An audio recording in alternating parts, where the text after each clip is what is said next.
अस्सलामुअलैकुम। और कैसे हैं आप लोग? यकीनन सब ठीक ठाक होंगे, खैरियत से होंगे। आज मैं आपके लिए लेकर आई हूँ चाइना कॉलर का आइडिया, जो कि चाइना कॉलर बनाने के लिए जितनी भी लेडीज़ होती हैं और ख़ास तौर पे नई लेडीज़ होती हैं या नई लड़कियाँ, बच्चियाँ, बिगनेस जो नया काम सिलाई का शुरू करना चाह रही होती हैं या स्टिचिंग के काम अपने डिज़ाइन करना चाह रही होती हैं, अपने कपड़े सीना चाह रही होती हैं, तो उनको बहुत ज़्यादा मुश्किल होता है। लेकिन देखिए, मैं आपके लिए कितना आसान सा तरीका लेकर आई हूँ कि आप जो हैं वो अपने सूट की, जो भी आपका सूट है, फ्लावर वाला सूट, इस तरह से मैंने जिस तरह से लिया है, इसमें कोई भी कलर आ रहा है येलो कलर के फ्लावर बने में, तो इस तरह का मैंने सादा प्लेन कपड़ा येलो कलर का ले लिया उसके साथ, और इस तरह से पट्टियों को जोड़ लिया। और बीच में मैंने थोड़ा सा डिज़ाइन देने के लिए सेंटर लेस लगा दी। और सेंटर लेस अभी देखें आपके सामने लगा के अपने साइड पर डिज़ाइन देने के लिए ये समोसा वर्क की लेस, नमक पारा या ट्रायंगल, इसको जिस तरह से भी आप शेप में लगाना चाहें, आपको अगर फ्लावर वाली पसंद है तो आप फ्लावर वाली लगा दें। मुझे थोड़ी सी ट्रायंगल में चाहिए थी तो मैंने इस तरह से ट्रायंगल में लगाई है और फ्यूजिंग पट्टी के साथ इस पट्टी को प्रेस कर लिया। प्रेस करने के बाद जब इस लेस को मैंने लगा दिया तो इसके साथ एक और पट्टी में लगाऊंगी, क्योंकि वो ये देखें आप, पट्टी को इस तरह से मैं सिल कर लगा रही हूँ कि एक पट्टी आगे की तरफ टर्न हो जाएगी और एक पट्टी पीछे की तरफ टर्न हो जाएगी और हमारी लेस निकल कर इस तरह से बाहर आ जाएगी। ये देखें बिल्कुल किस तरह से कोना बन गया है। अब इन दोनों पट्टियों को मैं इस तरह से जोड़कर सिलाई लगा दूंगी और सिलाई लगाने के बाद अब मैं आपको पट्टी मैंने तैयार कर दी है।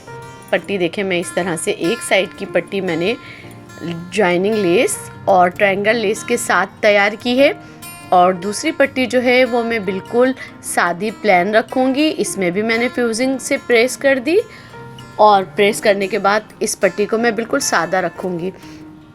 एक पट्टी में लेस आएगा और एक पट्टी सादी होगी। और तकरीबन ये 12 से 12.5 इंच की पट्टियाँ ली हैं मैंने, जो मैं कॉलर, चाइना कॉलर में इस्तेमाल करूँगी।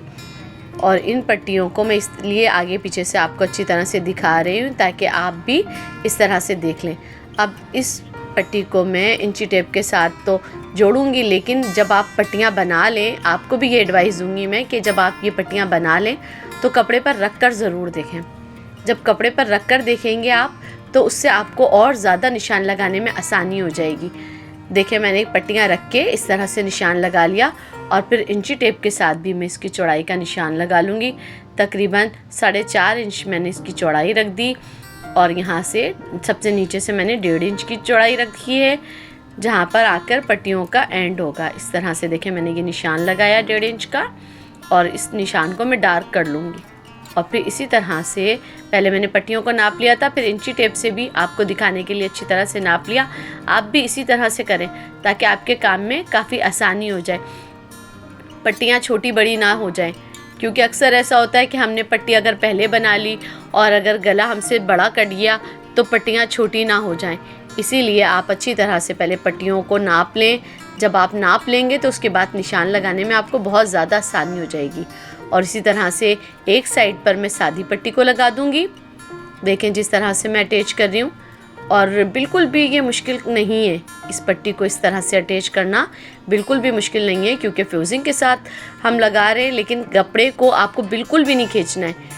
जहाँ आप ये पट्टी लगा रहे, गले की कटिंग वाले कपड़े को बिल्कुल नहीं खींचना। अगर आपने खींचा तो आपके कॉलर पट्टी में झोल आ सकता है, या फिर यानी कि एक होता है ना, झोल आने के बाद एक थोड़ा सा अजीब सा वो हो जाता है, यानी कि क्रेसिंग ख़राब हो जाती है। तो आप बिल्कुल हल्के हाथ से इस तरह से पट्टी को रख के सिलें, जिस तरह से मैं आपको दिखा रही हूँ सिलकर, के आराम से आप हल्के हाथ से सिलें ताकि बिल्कुल भी झोल नहीं आए। ये देखिए, मेरी दोनों पट्टियाँ अटैच हो गई हैं और यहाँ सामने से जो मैंने साइड का जो बिल्कुल सिरा आता है, बिल्कुल सामने से दोनों साइड पर मैंने छोटे छोटे से कट लगा दिए हैं और यहाँ से अंदर में कपड़ा डालूँगी। और ये देखें, अंदर से मैंने इस तरह से कपड़ा डालकर पीछे की साइड से एक सिलाई लगा दी और ये गला मेरा बिल्कुल रेडी हो गया है। अब मैं कर रही हूँ आस्तीनों की सिलाई। आस्तीन पर मैंने सेंटर लेस से काम करा है। सेंटर लेस लगा के बीच में आतिशी कलर की, और जो इसके किनारे वाला साइड आएगा इसमें मैं ट्रायंगल वाली लेस लगा दूंगी।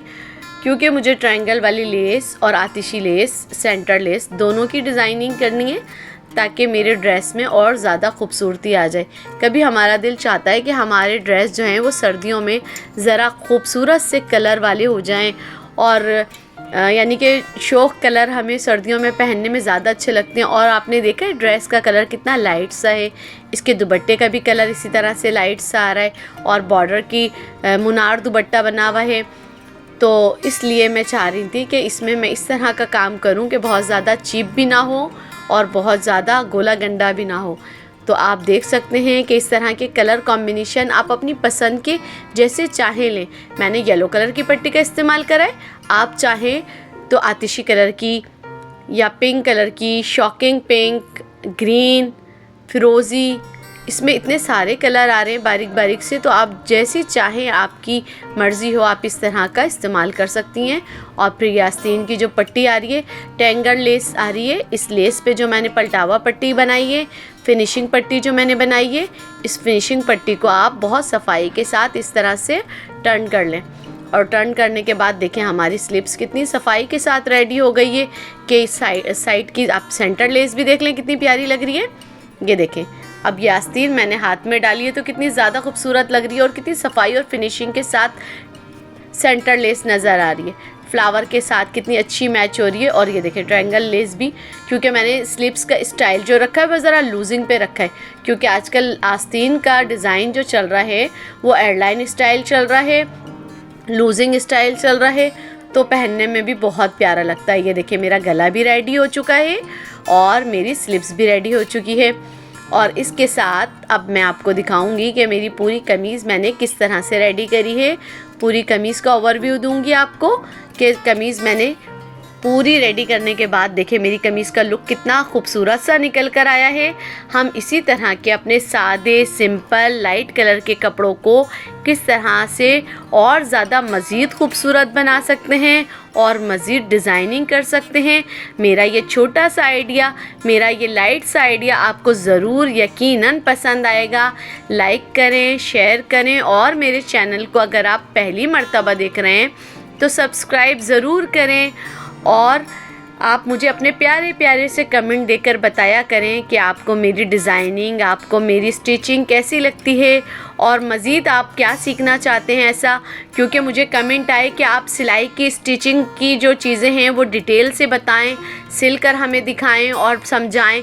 चाइना कॉलर की भी मेरे पास इस तरह से फरमाइश आई थी, तो इसीलिए मैंने आपके साथ चाइना कॉलर शेयर करा है और आस्तीनों का ये डिज़ाइन भी शेयर करा है। यकीनन आपको ये डिज़ाइनिंग बहुत पसंद आएगी। और देखें आप, हम अपने लाइट से कलर के कपड़ों को कितना प्यारा सा करते हैं। ये देखें मेरे दामन की डिज़ाइनिंग को भी देखें आप, दामन में और आस्तीन में मैंने सेम डिज़ाइनिंग करी है। और साइड पर मैंने चौड़ा सा कपड़ा चौक पर इसलिए छोड़ा कि मैं उसको चौड़ाई से मोड़ दूं, क्योंकि आजकल पता है आपको साइड पर पलटावा पट्टी, फिनिशिंग पट्टी, ये सब चीज़ें भी चल रही हैं। तो चौक पे मैंने पलटावा पट्टी नहीं लगाई, दामन पे मैंने पलटावा पट्टी लगाई, लेकिन चौक पर मैंने एक नया आइडिया इसमें बनाया है। वो मैं आपको और दूसरी वीडियो में सिलने के लिए भी बताऊँगी कि आप इस वीडियो में, यानी कि इस वीडियो में मैं आपको सिली हुई शर्ट दिखा रही हूँ। नेक्स्ट वीडियो में मैं आपको कटिंग भी बताऊँगी कि किस तरह से आप चौक की कटिंग करें।